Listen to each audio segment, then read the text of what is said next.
Hello friends, electro study IQ में आप सभी का स्वागत है। मैं हूं अभिनव आनंद और आज एक बार फिर से मैं मोस्ट इंपॉर्टेंट 35 क्वेश्चंस लेकर आ चुका हूं आपके लिए, जो कि बिहार अमीन 2020 के एग्ज़ाम में बहुत हेल्पफुल होने वाले हैं। आज हम लोग प्रैक्टिस सेट 2 करेंगे, जिसमें GK GS और करंट अफेयर्स के क्वेश्चन शामिल हैं। तो चलिए स्टार्ट करते हैं हमारा आज का ये वीडियो। उससे पहले अगर आपने चैनल को सब्सक्राइब नहीं किया तो आप चैनल को सब्सक्राइब कर लें और बेल आइकन को ज़रूर प्रेस करें, ताकि जब भी हम कोई नेक्स्ट वीडियो लाएं आपको नोटिफिकेशन मिल जाए। तो चलिए स्टार्ट करते हैं आज का हमारा ये सेशन। तो फर्स्ट क्वेश्चन है, संसार में सबसे बड़ी ताज़े पानी का झील लेक सुपीरियर कहाँ स्थित है। क्वेश्चन में पूछा गया है कि लेक सुपीरियर झील जो है वो कहाँ स्थित है। तो इसका सही आंसर हो जाएगा ऑप्शन नंबर ए, USA, यानी कि यूनाइटेड स्टेट्स ऑफ अमेरिका में जो आपका लेक सुपीरियर झील है वो स्थित है। तो मैं आपको इससे रिलेटेड कुछ इंपॉर्टेंट फैक्ट्स बता देता हूँ। जो लेक सुपीरियर झील है वो 82,100 किलोमीटर स्क्वायर में फैला हुआ है। ठीक है, इसका जो क्षेत्रफल है वो 82,100 किलोमीटर है। ठीक है, जो लेक सुपीरियर झील है वो USA और कनाडा में विस्तृत है। ठीक है, तो इतना आपको पता होना चाहिए। अब एक और सागर है जिसके बारे में मैं आपको चर्चा कर देना चाहता हूँ। एक और सागर है कैस्पियन सागर। कैस्पियन सागर जो है वो आपका रूस, कजाकिस्तान, तुर्कमेनिस्तान, अजरबैजान और ईरान देशों में विस्तृत है। इसका जो क्षेत्रफल है वो 3,71,000 किलोमीटर स्क्वायर है। ये भी ध्यान में रखेंगे, ये भी इम्पोर्टेंट क्वेश्चन बन जाता है आपके एग्जाम के लिए। अब भारत की कुछ झीलें हैं उसके बारे में चर्चा कर लेते हैं। तो आपने नाम सुना होगा वुलर झील। वुलर झील ये स्थित है जम्मू एंड कश्मीर में। ठीक है, ये भारत का सबसे बड़ा मीठे पानी का झील है। ठीक है, उसके बाद एक और झील है जिसका नाम है सांभर झील। ठीक है, सांभर झील ये स्थित है राजस्थान में। ये राजस्थान में स्थित है और ये भारत का खारे पानी का सबसे बड़ा झील है। ठीक है, इसके बाद एक और झील स्थित है जिसका नाम है चिल्का झील। नाम सुना होगा आप लोगों ने, चिल्का झील, जो कि ओडिशा में स्थित है। ये भी जो है खारे पानी का ही झील है और ये सबसे बड़ा झील है तटीय क्षेत्र के लिए। जो चिल्का झील है वो आपका सबसे बड़ा झील है भारत में। ठीक है, तो नेक्स्ट क्वेश्चन की ओर चलते हैं फ्रेंड्स। नेक्स्ट क्वेश्चन है क्वेश्चन नंबर 2, निम्नलिखित में से कौन हिंदुस्तानी वाद्य संगीत के लिए विश्वविख्यात हैं। इसका सही आंसर हो जाएगा option number B, MS Subbalakshmi. MS Subbalakshmi जो है वो हिंदुस्तानी वाद्य संगीत के लिए सबसे ज़्यादा प्रसिद्ध हैं। ठीक है, अब MS सुब्बालक्ष्मी के बारे में मैं आपको कुछ इंपॉर्टेंट फैक्ट्स बता देता हूँ। ये पहली ऐसी भारतीय महिला थी जिन्होंने UN यानी कि यूनाइटेड नेशंस में संगीत प्रस्तुत किया था। ठीक है, और MS सुब्बालक्ष्मी को 1998 में भारत रत्न से सम्मानित किया गया है। तो आप ये चीज़ें ध्यान में रखेंगे। नेक्स्ट क्वेश्चन की ओर चलते हैं। क्वेश्चन नंबर 3, निम्नलिखित में से किसने कम से कम 2 बार नोबेल पुरस्कार प्राप्त किया है। 2 बार नोबेल पुरस्कार निम्नलिखित में से किसने प्राप्त किया है। तो इसका सही आंसर हो जाएगा मैडम क्यूरी। मैडम क्यूरी को पहली बार 1903 में फिजिक्स में नोबेल पुरस्कार दिया गया था और दूसरी बार 1911 में केमिस्ट्री में नोबेल पुरस्कार दिया गया था। तो दूसरी बार जो दिया गया था उसमें रेडियम की खोज के लिए केमिस्ट्री के क्षेत्र में दिया गया था। ठीक है, नेक्स्ट क्वेश्चन की ओर चलते हैं। नेक्स्ट क्वेश्चन है, निम्नलिखित में से गांधी जी के साथ सत्याग्रह नेतृत्व किसने किया था। तो इसका सही आंसर हो जाएगा option number D, Sarojini Naidu. Sarojini Naidu ji ने गांधी जी के साथ सत्याग्रह के आंदोलन में नेतृत्व किया था। ठीक है, नेक्स्ट क्वेश्चन की ओर चलते हैं। भारतीय रंगमंच में, क्वेश्चन नंबर 5 है हमारा, भारतीय रंगमंच में यवनिका की खोज किसने किया। इसका सही आंसर हो जाएगा ऑप्शन नंबर सी, यूनानियों ने। अब यहाँ पे एक शब्द आया है यवनिका, इसका मतलब होता है पर्दा। ठीक है, पर्दा होता है, यानी कि जो हम लोग रंगमंच यानी कि जो नाटक में पर्दे लगाए जाते हैं उसका खोज यूनानियों के द्वारा, ऑप्शन नंबर सी इसका सही है, यूनानियों के द्वारा किया गया है। ठीक है, अब इस एक और चीज़ आता है संगीत। जो संगीत होता है यानी म्यूज़िक, वो हमारे मतलब भारत में कहाँ से शुरुआत हुई है। तो वो सामवेद से लिया गया है। आपको पता होगा ये सामवेद से जो संगीत है वो लिया गया है। ठीक है, नेक्स्ट क्वेश्चन की ओर चलते हैं। तो फ्रेंड्स नेक्स्ट क्वेश्चन है क्वेश्चन नंबर 6, 53वां ज्ञानपीठ पुरस्कार 2017 निम्नलिखित में से किसे प्रदान किया गया। तो इसका सही आंसर हो जाएगा option number C, Krishna Sobti. Krishna Sobti को 2017 में ज्ञानपीठ पुरस्कार दिया गया था। अब ये तो 2017 में दिया गया था, तो 2018 में किसे दिया गया, 2019 का किसे दिया गया, तो ये मैं आपको बता देता हूँ। 2018 का जो साहित्य पुरस्कार था, जो कि ज्ञानपीठ पुरस्कार था, वो दिया गया था अमिताभ घोष को। ठीक है, ध्यान में रखेंगे, अमिताभ घोष को।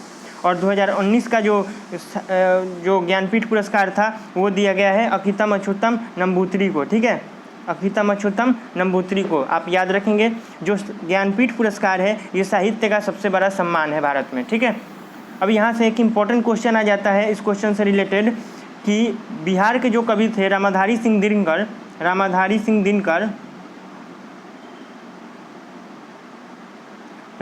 सिंह दिनकर, इनको भी दिया गया था ये ज्ञानपीठ पुरस्कार, और इनको 1972 में पहली बार दिया गया था।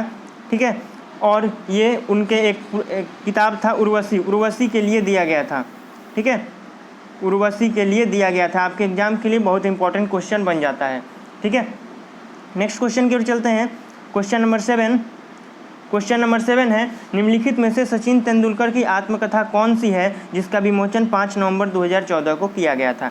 तो इसका सही आंसर है option number A, playing it my way. यानी कि प्लेइंग इट माई वे जो कि सचिन तेंदुलकर की आत्मकथा है, इसका विमोचन 5 नवंबर 2014 को किया गया था। ठीक है, अब यहाँ और कुछ भी आत्मकथा किताबें बता देता हूँ। तो सनी डेज, ठीक है, SUNNY सनी डेज, ये है सुनील गावस्कर का आत्मकथा। ठीक है, एक और है स्ट्रेट फ्रॉम द हार्ट, ये है कपिल देव का जो किताब है जो कि आत्मकथा को दर्शाती है। ठीक है, नेक्स्ट क्वेश्चन की ओर चलते हैं। नेक्स्ट क्वेश्चन है क्वेश्चन नंबर 8, भारत में उगाए जाने वाली अधिकतम कॉफ़ी का किस्म निम्नलिखित में से कौन सा है। तो इसका सही आंसर हो जाएगा option number A, Ol Chiki. भारत में जो मैक्सिमम कॉफ़ी उगाई जाती है उसकी जो क्वालिटी होती है वो ओल्ड चिक्स क्वालिटी की होती है। ठीक है, ओल्ड चिक्स जो होते हैं उस किस्म के कॉफ़ी होते हैं। ठीक है, अब यहाँ पे भारत में कौन सा ऐसा राज्य है जो सबसे ज़्यादा कॉफ़ी का उत्पादन करता है। तो इसका सही आंसर हो जाएगा कर्नाटक। कर्नाटक राज्य कॉफ़ी का उत्पादन भारत में सबसे ज़्यादा करता है। ठीक है, अब उसी तरह चाय का उत्पादन कौन सा राज्य सबसे ज़्यादा करता है, तो ये हो जाएगा आपका वेस्ट बंगाल। ठीक है, दार्जिलिंग की टी सबसे ज़्यादा फेमस होती है, आपको ये पता होगा। जो दार्जिलिंग की टी होती है वो सबसे ज़्यादा फेमस है। ठीक है, और कर्नाटक जो है वो कॉफ़ी उत्पादन करता है। अब इसमें आपको एक और इम्पॉर्टेंट क्वेश्चन मैं बता देता हूँ। जो देश है वो ब्राज़ील, ठीक है, ब्राज़ील जो देश है वो सबसे ज़्यादा कॉफ़ी का उत्पादन करता है। ये तो भारत में था कर्नाटक, लेकिन ब्राज़ील देश जो है वो भारत जो कॉफ़ी का उत्पादन है वो सबसे ज़्यादा करता है पूरे वर्ल्ड में। ठीक है, नेक्स्ट क्वेश्चन की ओर चलते हैं। नेक्स्ट क्वेश्चन है क्वेश्चन नंबर 9, किस योजना के अंतर्गत सरकार ने वह कृषि नीति बनाई जिसने हरित क्रांति को जन्म दिया। तो यह योजना थी तृतीय पंचवर्षीय योजना, यानी कि इसका ऑप्शन नंबर डी सही है। तृतीय पंचवर्षीय योजना के अंतर्गत सरकार ने एक कृषि नीति बनाई जिसने हरित क्रांति को जन्म दिया। अब यहाँ से ऑप्शन आता है हरित क्रांति। तो हरित क्रांति के जनक किसे कहा जाता है, मोस्ट इंपॉर्टेंट क्वेश्चन बन जाता है। ठीक है, तो हरित क्रांति के जनक MS स्वामीनाथन को बोलते हैं। ठीक है, MS स्वामीनाथन जो है उनको हरित क्रांति का जनक कहा जाता है भारत में। ठीक है, अब हरित क्रांति ये कब हुआ था, ये भी इंपॉर्टेंट क्वेश्चन एक बनता है, हुआ कब था। तो ये 1960 के दशक में हुआ था हरित क्रांति। जब भारत के जो युद्ध हुए थे वो चाइना और पाकिस्तान से जब युद्ध हुए थे, उसी समय बहुत अकाल पड़ गया था और उसी समय हरित क्रांति का जन्म हुआ। ठीक है, नेक्स्ट क्वेश्चन की ओर चलते हैं। नेक्स्ट क्वेश्चन है क्वेश्चन नंबर 10, अवमूल्यन का मुख्य लक्ष्य होता है, मतलब अवमूल्यन क्यों किया जाता है। तो मैं इस अवमूल्यन शब्द के बारे में मैं आपको थोड़ा सा कुछ बताता हूँ, उससे आपको खुद इसका आंसर मिल जाएगा। अवमूल्यन क्या होता है कि मान लीजिए कोई भी देश जो है वो किसी अन्य देश में ट्रेड कर रहा है, यानी व्यापार कर रहा है, और उसको अपना जितना मैक्सिमम एक्सपोर्ट करना है अपने प्रोडक्ट का, तो क्या करेगा कि वो अपने प्रोडक्ट का रेट क्या करेगा कि कम कर देगा। ठीक है, तो उस प्रोडक्ट के रेट को कम करने से क्या होगा कि जो भी आपके ऊपर डिपेंडेंट जितने भी देश हैं वो आपके यहाँ से प्रोडक्ट मंगाना शुरू कर देंगे, यानी कि आपका जो निर्यात होगा वो बढ़ जाएगा। ठीक है, उससे क्या होगा कि आपका निर्यात बढ़ जाएगा। तो अवमूल्यन क्यों किया जाता है, आपको अगर अपना प्रोडक्ट दूसरे देश में बेचना है तो क्या जाता है कि आपके पास मान लीजिए बहुत ज़्यादा प्रोडक्ट अवेलेबल हैं, तो उसको आपको बेचना है, तो आप क्या करेंगे, उसके प्रोडक्ट का रेट जो होगा वो कम कर देंगे। तो इससे क्या होगा, जितने भी आप पर जो भी देश है, जो भी आपसे रिलेटेड देश है, जो आपसे ट्रेड करते हैं, वो क्या करेंगे कि आपसे ज़्यादा सामान खरीदेंगे और आपका निर्यात जो होगा वो बढ़ने लगेगा। तो अवमूल्यन का मतलब होता है अपने प्रोडक्ट के रेट को कम कर दें, यानी कि रेट को डिक्रीज़ कर देना अवमूल्यन कहलाता है। ठीक है, उम्मीद है आपको ये समझ में आ गया होगा। नेक्स्ट क्वेश्चन की ओर चलते हैं। नेक्स्ट क्वेश्चन है संरचनात्मक बेरोजगारी का निम्नलिखित में से क्या कारण है, यानी संरचनात्मक बेरोजगारी क्यों होती है। तो इसका सही आंसर है, पहले मैं आपको आंसर बता देता हूँ। इसका सही आंसर है ऑप्शन नंबर डी, अपर्याप्त उत्पादन क्षमता। अब यहाँ एक शब्द आया है संरचनात्मक बेरोजगारी, इसका मतलब क्या होता है, तो इसको मैं आपको एक एग्जाम्पल से समझाता हूँ, आप समझने का प्रयास करो। मान लीजिए कि कुछ लोग जो हैं वो किसी मोटरसाइकिल की कंपनी में काम करते हैं। अब अचानक से देश में क्या हुआ कि मोटरसाइकिल की मांग कम हो गई। तो जब मांग, किसी भी प्रोडक्ट की मांग जब कम हो जाती है तो वो कंपनी क्या करती है कि उस प्रोडक्ट का जितना भी जो प्रोडक्शन है उसको कम कर देती है। अब प्रोडक्शन कम होने से क्या होता है कि जितने भी लोग उस प्रोडक्शन से रिलेटेड थे उनकी जॉब चली जाती है। ठीक है, उनकी जॉब चली जाती है और उस प्रकार जो बेरोजगारी उत्पन्न होती है उसको हम लोग बोलते हैं संरचनात्मक बेरोजगारी। यानी कि किसी भी प्रोडक्ट के उत्पादन क्षमता में अगर कमी आ जाएगी तो संरचनात्मक बेरोजगारी उत्पन्न हो जाती है। ठीक है, यानी कि किसी प्रोडक्ट के मांग में कमी हो जाती है अचानक से और उससे जो बेरोजगारी उत्पन्न होती है उसको हम लोग संरचनात्मक बेरोजगारी कहते हैं। ठीक है, नेक्स्ट क्वेश्चन की ओर चलते हैं। नेक्स्ट क्वेश्चन है क्वेश्चन नंबर 12, भारतीय संविधान में भारत को कैसे वर्णित किया गया है। तो इसका सही आंसर हो जाएगा ऑप्शन नंबर बी, एक राज्यों का संघ कहा गया है। यानी कि इसका मतलब क्या है, एक राज्यों का संघ कहा गया है, तो इसका मतलब क्या है, यानी कि राज्य जो है, जितने भी राज्य हैं, छोटे छोटे राज्य हैं, वो उनको जो केंद्र ने बनाया है। ठीक है, छोटे छोटे राज्य जितने भी हैं जो, ठीक है, उनको केंद्र ने बनाया है, ना कि राज्यों से केंद्र नहीं बना है। ठीक है, इसका मतलब यही है कि जितने भी राज्य हैं वो कहाँ से बने हैं, वो केंद्र से बने हैं, केंद्र पर आधारित है। ठीक है, जो केंद्र है वो राज्यों पर आधारित नहीं है। ठीक है, इसीलिए एक राज्यों का संघ कहा गया है भारत को। ठीक है, संविधान में। नेक्स्ट क्वेश्चन की ओर चलते हैं। क्वेश्चन नंबर 13 है, लोकसभा द्वारा पारित धन विधेयक राज्यसभा द्वारा पारित मान लिया जाता है यदि उच्च सदन पर किस समय सीमा में कार्य संपादन न कर सके। यानी कि मान लीजिए कोई लोकसभा से धन विधेयक पारित हुआ है। धन विधेयक पहले क्या होता है इसके बारे में मैं आपको बता देता हूँ। मान लीजिए कि धन विधेयक होता है कि अगर किसी भी प्रोडक्ट, ठीक है, अगर किसी भी आपातकाल में अगर आपको संसद से कोई बिल पास करवाना होता है, यानी पैसे से रिलेटेड किसी तरह का बिल पास करवाना होता है, तो उसके लिए धन विधेयक पारित किया जाता है। और जो हमारा नॉर्मल जो बजट पेश होता है उसको हम लोग वित्त विधेयक बोलते हैं। ठीक है, वित्त विधेयक होता है वो, यानी कि इसमें जितना भी होता है लेखा जोखा होता है, खर्चा का जो भी लेखा जोखा होता है वो होता है। और धन विधेयक क्या होता है कि किसी भी, मान लीजिए आपातकाल में हमको पैसा चाहिए, मान लीजिए बाढ़ आ गया, सुखाड़ पड़ गया, उसके लिए अगर पैसा चाहिए, सरकार को पैसा निर्गत करना होता है, तो उसके लिए धन विधेयक पास किया जाता है। ठीक है, तो अगर मान लीजिए धन विधेयक पास अगर लोकसभा से हो जाता है और राज्यसभा उस पर कितने दिनों तक, क्वेश्चन में पूछा गया है कि कितने दिनों तक अगर मान लीजिए किसी तरह का एक्शन नहीं लेता है राज्यसभा, तो उसको पारित मान लिया जाता है। तो अगर 14 दिनों तक अगर राज्यसभा उस पर कोई एक्शन नहीं लेता है, यानी अपने तरफ से पारित नहीं करता है, तो उसको ऑटोमेटिक पारित मान लिया जाता है। ठीक है, तो उम्मीद है आप समझ गए होंगे। नेक्स्ट क्वेश्चन की ओर चलते हैं। क्वेश्चन नंबर 14, सरदार वल्लभ भाई पटेल की तुलना निम्नलिखित में से किससे की जाती है। तो इसका सही आंसर हो जाएगा ऑप्शन नंबर डी, बिस्मार्क। जो बिस्मार्क थे उन्होंने जर्मनी के एकीकरण का काम किया था। ठीक है, और जो सरदार वल्लभ भाई पटेल थे उन्होंने भारत के एकीकरण का काम किया था। ठीक है, तो इसीलिए सरदार वल्लभ भाई पटेल और बिस्मार्क की तुलना जो है वो बिस्मार्क से की जाती है। ठीक है, तो क्या हुआ था कि उन्होंने जर्मनी का एकीकरण किया था और सरदार वल्लभ भाई पटेल ने भारत का एकीकरण किया था। ठीक है, सरदार वल्लभ भाई पटेल हमारे पहले भारत के गृह मंत्री थे और उप प्रधानमंत्री भी थे। ठीक है, आपको ये बातें पता होनी चाहिए। ठीक है, उस समय उप प्रधानमंत्री होता था, आज तो, अब तो नहीं होता है उप प्रधानमंत्री, लेकिन उस समय जब नया संविधान हमारा लागू हुआ था, नई सरकार बनी थी, हमें आज़ादी मिला था, उस समय उप प्रधानमंत्री भी होते थे और सरदार वल्लभ भाई पटेल को बनाया गया था उप प्रधानमंत्री। इनको लौह पुरुष भी कहा जाता है, लौह पुरुष। ठीक है, नेक्स्ट क्वेश्चन की ओर चलते हैं। नेक्स्ट क्वेश्चन है, राष्ट्रीय एकता दिवस कब मनाया जाता है। तो इसका सही आंसर हो जाएगा ऑप्शन नंबर ए, 31 अक्टूबर।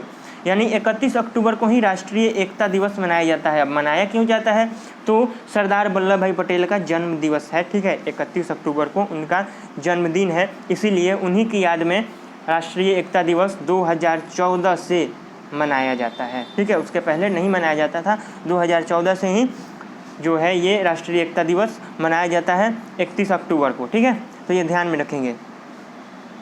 अब यहाँ से एक इम्पॉर्टेंट क्वेश्चन आता है, statue of unity. Statue of unity ये गुजरात में स्थित है, आप लोगों को पता होगा, और ये सरदार वल्लभ भाई पटेल की ही मूर्ति है, ठीक है। नेक्स्ट क्वेश्चन की ओर चलते हैं। क्वेश्चन नंबर 16 है, किसी वस्तु का पूंजी तथा उत्पादन के अनुपात किसका माप होता है? तो इसका सही आंसर हो जाएगा ऑप्शन नंबर बी, उत्पादन की प्रति इकाई में निविष्ट पूंजी। यानी कि किसी भी उत्पादन के, मान लीजिए कोई भी हम प्रोडक्ट बना रहे हैं, तो उस एक प्रोडक्ट बनाने में हमको कितना पूंजी देना पड़े, यानी कितना खर्च लगा, उसी को बोलते हैं वस्तु का पूंजी और उत्पादन का अनुपात, ठीक है। यानी कितना पूंजी लगाए तो हम कितना मतलब कि उत्पादन कर पाए, प्रोडक्ट का प्रोडक्शन कर पाए, उसी को बोलते हैं हम ये उत्पादन की प्रति इकाई निविष्ट पूंजी की राशि, ठीक है। नेक्स्ट क्वेश्चन की ओर चलते हैं।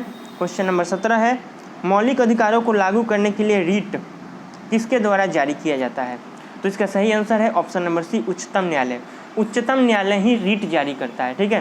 किसी भी अधिकार को लागू करने के लिए जो रीट जारी किया जाता है वो उच्चतम न्यायालय के द्वारा ही जारी किया जाता है। विशेष परिस्थिति में आपका जो ये उच्च न्यायालय होते हैं, जो कि हर स्टेट में होते हैं, यानी कि हाई कोर्ट भी कर सकता है रीट जारी, ठीक है, विशेष मतलब परिस्थिति में।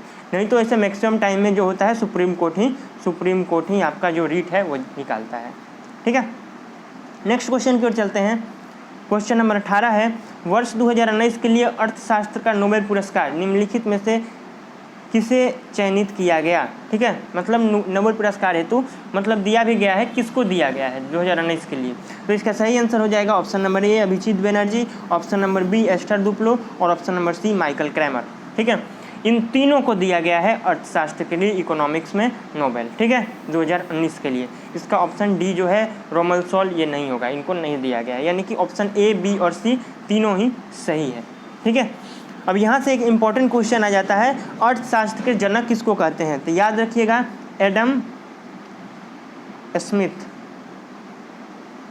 एडम स्मिथ को इकोनॉमिक्स के फादर ऑफ इकोनॉमिक्स कहा जाता है, एडम स्मिथ को। ठीक है, नेक्स्ट क्वेश्चन की ओर चलते हैं।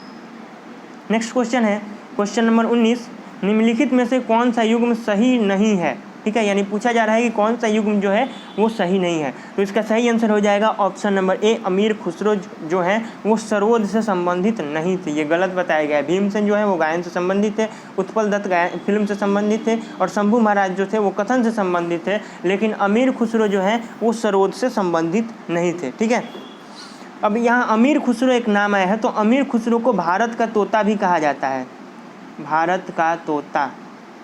ठीक है, इनको भारत का तोता भी कहा जाता है और इनको तबला और सितार, यानी तबला और सितार, ठीक है, तबला और सितार का आविष्कारक भी माना जाता है, तबला और सितार का आविष्कारक भी अमीर खुसरो को माना जाता है। ठीक है,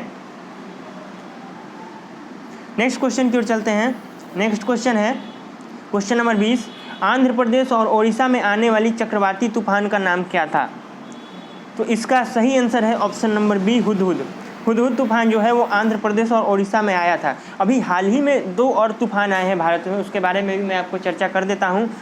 अम्फन तूफान फिर से ओडिशा और आंध्र प्रदेश से टकराया था, अभी ये 2020 की बात है। अम्फान, ठीक है, अम्फान तूफान आया था। और एक और तूफान आया था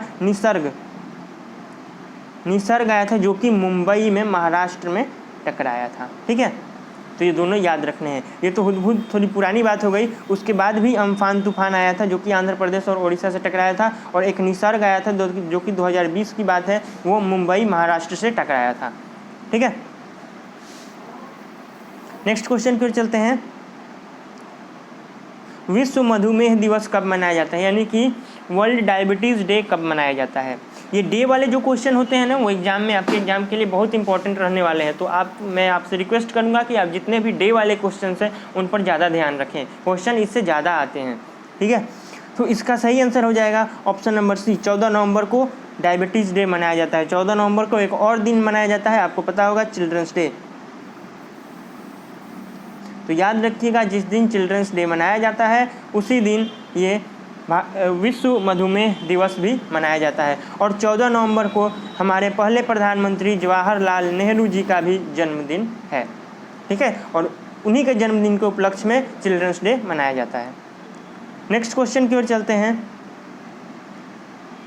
क्वेश्चन नंबर 22 है, निम्नलिखित में से किस भारतीय को न्यूयॉर्क के मेट्रोपॉलिटन म्यूजियम ऑफ आर्ट के बोर्ड में चुना गया है? ठीक है, तो इसका सही आंसर हो जाएगा नीता अंबानी। नीता अंबानी जी को न्यूयॉर्क में मेट्रोपॉलिटन म्यूजियम ऑफ आर्ट के बोर्ड में चुना गया है। ठीक है, तो इसका सही आंसर हो जाएगा नीता अंबानी। नेक्स्ट क्वेश्चन की ओर चलते हैं। क्वेश्चन नंबर 23 है, नाथुला दर्रा किस राज्य में स्थित है? मोस्ट इंपॉर्टेंट क्वेश्चन, नाथुला दर्रा किस राज्य में स्थित है? तो इसका सही आंसर हो जाएगा ऑप्शन नंबर सी, सिक्किम में स्थित है। ठीक है, अब नाथुला दर्रा की हाइट कितनी है? तो 4310 मीटर। ठीक है, याद रखिएगा, बहुत इंपॉर्टेंट चीज़ है। जितने भी दर्रे हैं उनको भी मैं आपसे रिक्वेस्ट करूँगा कि आप जितने भी दर्रे हैं उनको भी आप याद कर लें कि कौन कौन दर्रा कहाँ है। ठीक है, बहुत इंपॉर्टेंट क्वेश्चंस बन जाते हैं इससे। ठीक है, तो 4310 मीटर जो है वो नाथुला दर्रा की हाइट है। अब नाथुला दर्रा जो है वो भारत और चीन को मिलाता है, और इससे जितने भी भारत और चीन के मैक्सिमम ट्रेड्स होते हैं, जितने भी व्यापार होते हैं, वो नाथुला दर्रा के द्वारा ही होता है। ठीक है, नेक्स्ट क्वेश्चन की ओर चलते हैं। हाल ही में महिला और बाल विकास मंत्रालय ने यूनिसेफ द्वारा चलाई गई किस पहल को लॉन्च किया है? तो इसका सही आंसर है ऑप्शन नंबर ए, युवा पहल। युवा नहीं है, युवा पहल को भारतीय जो महिला और बाल विकास मंत्रालय है उसने यूनिसेफ के द्वारा चलाई गई पहल को लॉन्च किया है भारत में। ठीक है, नेक्स्ट क्वेश्चन है question number 25, a child of destiny नामक पुस्तक का विमोचन किसने किया? तो इसका सही आंसर हो जाएगा उपराष्ट्रपति वेंकैया नायडू।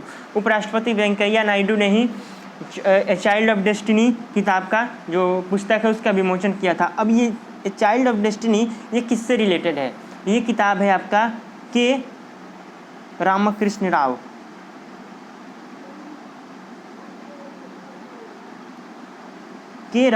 राव के जीवनी पर आधारित ये किताब है चाइल्ड ऑफ डेस्टिनी। अब ये के रामकृष्ण राव कौन थे? तो ये थे साइंटिस्ट। ठीक है, ये एक साइंटिस्ट थे जो कि आंध्र प्रदेश से रिलेट करते थे। ठीक है, और उन्हीं का ये जीवनी पर आधारित किताब था जो ए चाइल्ड ऑफ डेस्टिनी। बहुत इंपॉर्टेंट बुक है, आपको याद रखना है। और इसका जो विमोचन है वो उपराष्ट्रपति वेंकैया नायडू के द्वारा किया गया इसी साल। करंट अफेयर्स का क्वेश्चन है। ठीक है, नेक्स्ट क्वेश्चन की ओर चलते हैं। क्वेश्चन नंबर 26 है, परमाणु पाइल का प्रयोग कहाँ होता है? परमाणु पाइल, इसका प्रयोग होता है नाभिकीय संलयन में। ठीक है, यानी ऑप्शन नंबर सी इसका सही आंसर है। नाभिकीय संलयन में परमाणु पाइल का प्रयोग किया जाता है, उसके प्रचालन में। ठीक है, नेक्स्ट क्वेश्चन की ओर चलते हैं। समान प्रयोग में आने वाला मसाला लौंग कहाँ से प्राप्त होता है? यानी पूछा जा रहा है यहाँ पे कि किसी भी पेड़ है तो लौंग जो होता है वो क्या होता है? मूल होता है, तना होता है, फूल की कली होता है या फल होता है? तो इसका सही आंसर हो जाएगा ऑप्शन नंबर सी, ये फूल की कली होता है। ऐसे भी हम लोग बोलचाल की भाषा में बोलते हैं लौंग का फूल, यानी कि ये जो लौंग होता है एक्चुअली में किसी पौधे का फूल होता है। ठीक है, ध्यान में रखिएगा, फूल होता है। ठीक है, नेक्स्ट क्वेश्चन की ओर चलते हैं। इलेक्ट्रॉन की खोज किसने की थी? बहुत ही इजी क्वेश्चन है, ये थॉमसन के द्वारा किया गया था। सर जे थॉमसन के द्वारा इलेक्ट्रॉन की खोज की गई थी। इसके बारे में मुझे नहीं लगता कि मुझे आपको कुछ बताना चाहिए, आपको ये पता होगा, बहुत ही आसान क्वेश्चन है। नेक्स्ट क्वेश्चन है क्वेश्चन नंबर 29, सूरसागर ग्रंथ के रचयिता कौन है? ये आपका हिंदी का क्वेश्चन आ गया। आपके अमीन के एग्जाम में हिंदी से भी क्वेश्चन पूछे जाते हैं, तो मैंने कुछ क्वेश्चन इसमें हिंदी का भी ऐड किया है आज आप लोगों को कुछ मतलब एग्जाम्पल्स बताने के लिए किस तरह के क्वेश्चन आते हैं। तो सूरसागर ग्रंथ के रचयिता कौन है? तो इसका सही आंसर हो जाएगा option number C, Surdas. Surdas के द्वारा ही सूरसागर ग्रंथ को लिखा गया था, यानी उसके रचयिता जो हैं वो सूरदास ही हैं। ठीक है, नेक्स्ट क्वेश्चन की ओर चलते हैं।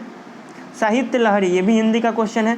साहित्य लहरी ग्रंथ के रचयिता कौन है? अब पूछा जा रहा है कि साहित्य लहरी जो ग्रंथ है उसके रचयिता कौन है, तो इसका सही आंसर भी हो जाएगा सूरदास, यानी सूरदास के द्वारा ही ये भी ग्रंथ लिखा गया है। ठीक है, साहित्य लहरी, तो याद रखेंगे कि जो साहित्य लहरी है और जो सूरसागर ग्रंथ है, ये दोनों की जो रचयिता है वो सूरदास हैं। ठीक है, नेक्स्ट क्वेश्चन की ओर चलते हैं। क्वेश्चन नंबर 31, दांतों के अध्ययन से संबंधित विज्ञान है, यानी कि पूछा जा रहा है कि दांतों के अध्ययन को क्या कहते हैं, तो सही है, इसका आंसर हो जाएगा ऑप्शन नंबर ए, ओडोंटोलॉजी बोलते हैं। जो हमारा ऊपर वाला दांत होता है और जो हमारा नीचे वाला दांत होता है, इन दोनों को संयुक्त रूप में हम ओडोंट बोलते हैं। ठीक है, ओडोंट, ODONT, ठीक है, ओडोंट बोलते हैं, और इसीलिए जो दांतों का अध्ययन होता है उसको हम लोग ओडोंटोलॉजी बोलते हैं। ठीक है, नेक्स्ट क्वेश्चन है क्वेश्चन नंबर 32, सामान्यतः 1 से 3 वर्ष के शिशुओं में प्रोटीन की कमी के कारण कौन सा रोग होता है, तो इसका सही आंसर हो जाएगा प्रोटीन की कमी के कारण जो बच्चों में छोटे छोटे शिशु होते हैं उनमें जो रोग होता है उसको हम लोग बोलते हैं क्वाशियोरकर।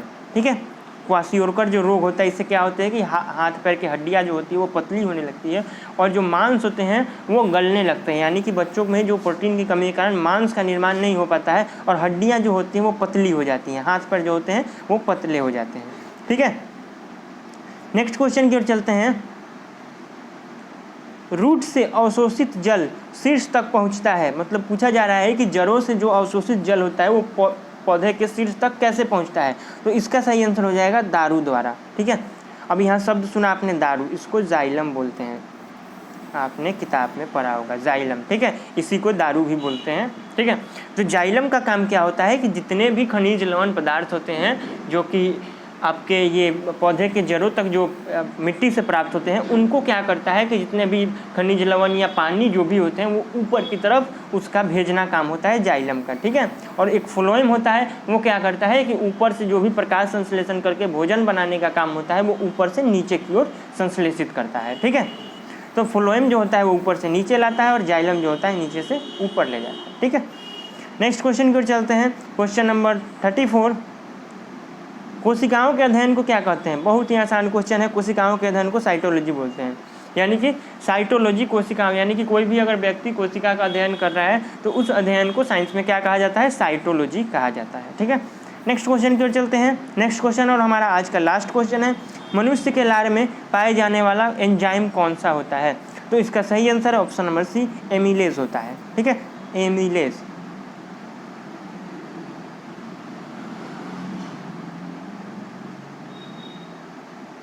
जिसको हम लोग एमाइलेज भी बोलते हैं, एमिलेज होता है। ठीक है, तो 35 का आंसर जो होगा आपका ऑप्शन नंबर सी सही हो जाएगा। ठीक है, तो फ्रेंड्स हमारा आज का यहाँ 35 क्वेश्चंस समाप्त होते हैं। हम फिर से आपके लिए नेक्स्ट प्रैक्टिस सेट लेकर आएंगे बहुत जल्दी। अगर आपने चैनल को सब्सक्राइब नहीं किया तो आप चैनल को सब्सक्राइब जरूर करें और बेल आइकन को प्रेस करें ताकि जब भी हम कोई नेक्स्ट वीडियो लाते हैं तो आपको उसका नोटिफिकेशन मिल जाए। आपके लिए बहुत ही हम इम्पोर्टेंट क्वेश्चन और बहुत रिसर्च करने के बाद आपके लिए मोस्ट इंपॉर्टेंट क्वेश्चंस ला रहे हैं। ज़्यादा क्वेश्चंस हम नहीं ला पा रहे हैं अभी, आप लोग सपोर्ट दें तो हम क्वेश्चंस और भी ज़्यादा बढ़ाएंगे। ठीक है, तो आप लोग देखते रहिए हमारे चैनल, और आपको वीडियो कैसा लगा आप ज़रूर नीचे कमेंट करेंगे, और आपको अगर वीडियो पसंद आया तो ज़रूर लाइक करें। Thanks for watching.